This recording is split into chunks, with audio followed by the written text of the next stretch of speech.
On this episode of the Open in Indiana podcast, we're going to meet Matthew Kennedy, founder and CEO of Honing Steel. Don't miss it.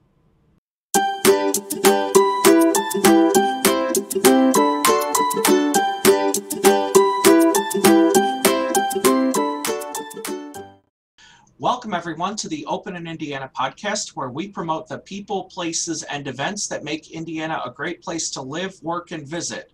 Today, our guest is Honing Steel founder and CEO, Matthew Kennedy. Matthew, how are you doing today? I'm doing very well, Ryan. Thank you so much for having me. It's a pleasure to be here with you on your podcast today. Well, Matthew, thank you for joining us. So let's jump right in and talk about what do you do as the founder and CEO of Honing Steel? Well, my vision and my passion has always been to help small business owners and help entrepreneurs find their voice and, more importantly, be able to share their story. I have a 20-year background in the hospitality industry with restaurants and what have you, and I learned very early on that communicating with your guest, or in other businesses' cases, their customer, their client, what have you, is very important, but also very difficult. We have so many different media these days where you can reach people and share your story. I left the industry to help small business owners find their voice and explore ways to improve their digital selves. Ultimately, I help guide small businesses on the customer journey. Every customer has a digital path that they're going to follow to a business in today's society, now more than ever. And whether it be an awareness factor or a findability factor, reputation management, conversion points, including website and other different digital platforms, and then the advocacy piece after the point of conversion, there are so many different tactics and so many different methods that business owners can use. They have so much power at their disposal, but often they use misguided means to execute those tactics. And so our goal is to help small businesses and small business owners navigate the digital customer journey and do it in a way that's most effective and efficient for them. So Matthew, let's talk about that digital customer journey. What is one piece of advice that you could offer to anyone listening who is just getting their business started? The easy answer to that is don't wait. A lot of people, especially small business owners, we often will find ourselves hesitating. We're waiting for the perfect moment to be able to roll out a marketing campaign, or we're waiting for more revenue so that we have a larger budget to use. The more delays that we put in our path, the less likely we are to actually do something. So the first piece of advice is to don't wait. The second piece of advice that kind of goes hand in hand with that is don't be ashamed to ask for help. A lot of people assume, especially with digital marketing, social media is the best example. Business owners assume I can do it myself.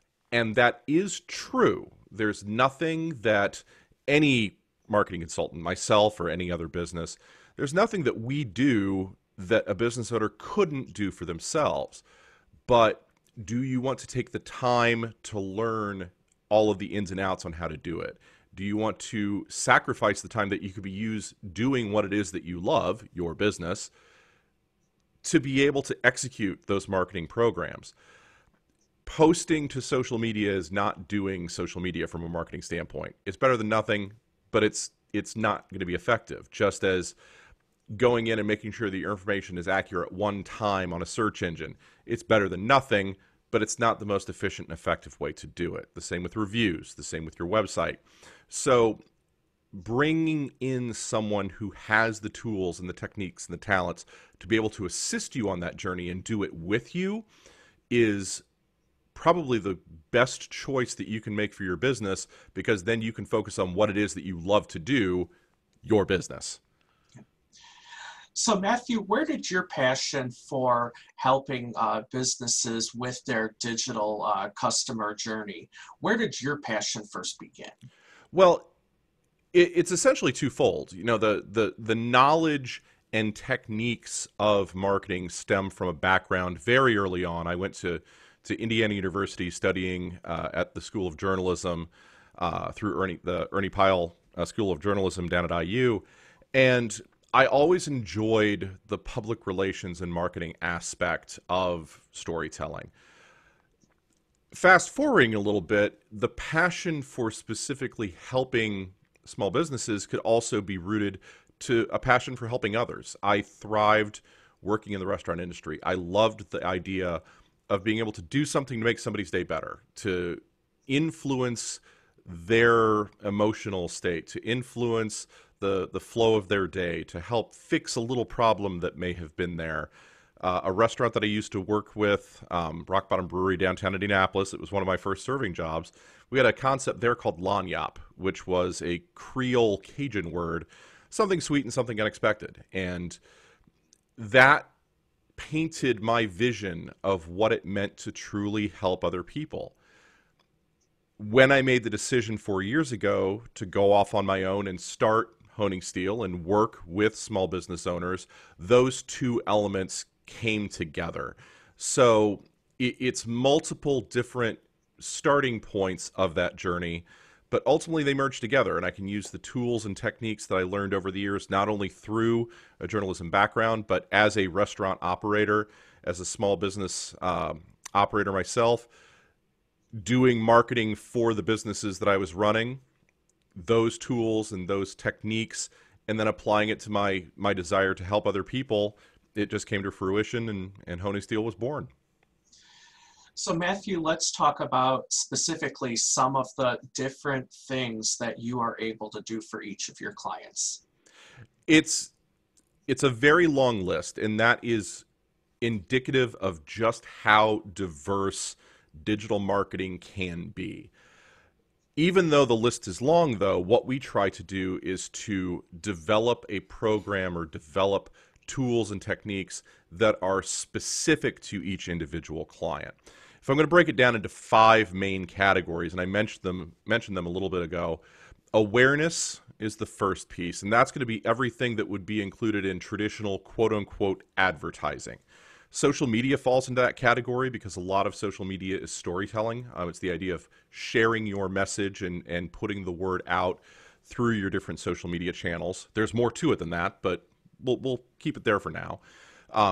Direct digital advertising, the idea of sharing your message to a targeted market base, whether it be through search engines, through social media, through email marketing, different things like that.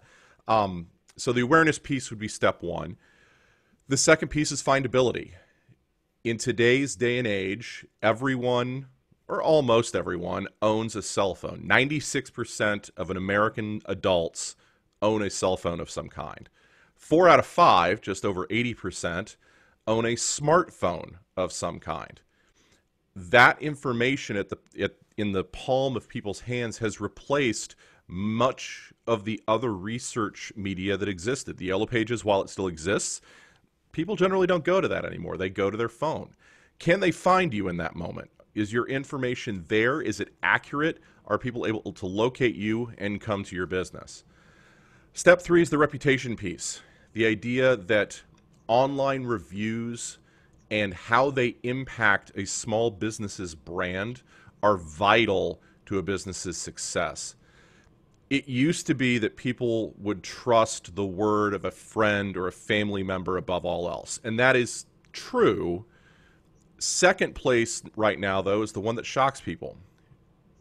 Most Americans trust the word of an online review, specifically 3 or 4 of them. There have to be multiple data points, but it doesn't have to be somebody that they know. An online review carries as much weight as the recommendation of a friend or a family member. So having no online reviews is almost as bad as having bad online reviews. People want to be able to research you and trust that you're able to deliver on your promise. The fourth set is the conversion point. And obviously for a lot of small businesses, that's going to be a brick and mortar store, but websites and digital sales platforms, and the ability to, even if you're not selling a product online, can you accept reservations online? Can you accept inquiries about your business online? Those are the points where people are more and more they're turning to the ability to make that connection with the business and complete the sale without ever stepping foot in a building. And that was true even before the pandemic. You add the pandemic into the equation, and it's more important than ever before. And then the fifth piece is the advocacy piece. Ultimately, after the sale, after the point of conversion, post-purchase reality versus pre-purchase expectations. Have you exceeded those? And more importantly, will your customers not only come back, but will they advocate for you and help you tell your story? Because the most effective digital marketing is not the marketing that you do yourself. It's the marketing that your guest, your customer, your client does on your behalf. And so, Matthew, what is one thing that you wish you knew when you were just getting started as a business owner? It's going to come across a little bit weird coming from somebody who specializes in digital marketing. Marketing is key. I knew what I wanted to do. I knew the story that I had to tell. I was less than diligent, shall we say, in my own promotion. I was so interested in helping others that sometimes I forgot to help myself in the process. I fixed that over the years. I do a lot more relationship building and networking, talking with other people, meeting with people such as yourself. But it took a little while to find my own voice. And for most small business owners, that is something that, as we're developing our business, we often think about the things that we want to do, but we don't necessarily think about what our ultimate vision is and what our long-term goal is and how it is we want to communicate that story and how we want to share our vision. Sometimes it is necessary to take that step back and say, where am I actually going with this? What am I trying to do with this? What's the story I'm trying to tell? And then move forward with it.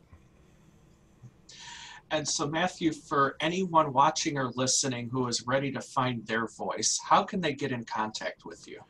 Well, the easiest way is online. If you go to our website, www.honingsteel.com, HONINGSTEEL.com, that'll take you to our website, and we have contact forms there. We have packages of different digital marketing services that we can offer. Links to all of our social media. We're on Facebook, Twitter, Instagram, YouTube, and a number of others. The easiest way to find us there is @HoningsTeel. Reach out to us digitally. You can send us an email through the website. You can, my phone number's there. You can give me a call directly. I'd be happy to talk with small business owners and kind of talk through the issues that they may be facing in different ways that hopefully that we can help, and if not us, things that they can do themselves and help improve their brand. Awesome. Well, Matthew, thank you so much for being our guest today. And to everyone watching and listening, thank you for catching this episode of the Open in Indiana podcast. Catch our next episode soon. Thanks for listening to this episode of the Open in Indiana podcast. If you enjoyed listening, subscribe to us on YouTube, Apple Podcasts, Google Music, iHeartRadio, or on our website, openindiana.com/OII podcast. Thanks for listening.